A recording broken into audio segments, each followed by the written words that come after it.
ஒவ்வொருத்தருக்கும் காலம் இருக்கு. காலம் வர்ற வரைக்கும் காத்திருந்துதான் ஆகணும். புதிய வளர்ச்சியை எதிர்பார்க்காத அருட்கொடைய இறைவன் நமக்கு தர காத்திருக்கான். நம்மளுடைய வாழ்க்கையை அடுத்த தரத்துக்கு எப்போ உயர்த்திட்டு போகணும்னு அவனுக்கு தெரியும். இதை எதையுமே நம்மளால உருவாக்க முடியாதுன்னு நமக்கு தெரியும். காத்திருக்கக்கூடிய நேரத்தில் எப்படி நடக்கிறோம், இறைவன்கிட்ட எப்படி நடந்து கொள்றோம், அவன்கிட்ட எப்படி நன்றியோடு இருக்குங்கிற விஷயத்தை கொண்டுதான் அடுத்த தரத்துக்கு நம்முடைய வாழ்க்கை நகரும்.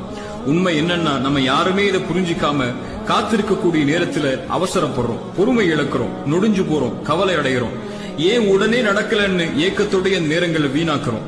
இப்ப ஏன் இறைவன் கொடுக்கலன்னு சொல்லி அவன் அவசரப்படுத்துறோம். தகுதியான நேரத்துக்கு முன்னாடி தகுதி இல்லாத விஷயங்கள் கிடைக்கிறது அருள்கொடை இல்லைங்க, அது சுமை, மேலும் ஆபத்து. ஒரு தந்தை செல்வந்தர். அவர் செல்வந்தவங்கிற காரணத்துக்காக 6 வயசு பையன் விலையுயர்ந்த காரை ஓட்ட கேட்கிறாங்கிறதுக்காக கொடுக்க மாட்டார். ஏன்? 6 வயசுல அந்த காரை ஓட்டுறது ஆபத்துன்னு அவருக்கு தெரியும். ஒரு தந்தைக்கே இந்த அக்கறை இருக்குன்னா 99 மடங்கு தந்தையை விட அன்பு வச்சிருக்க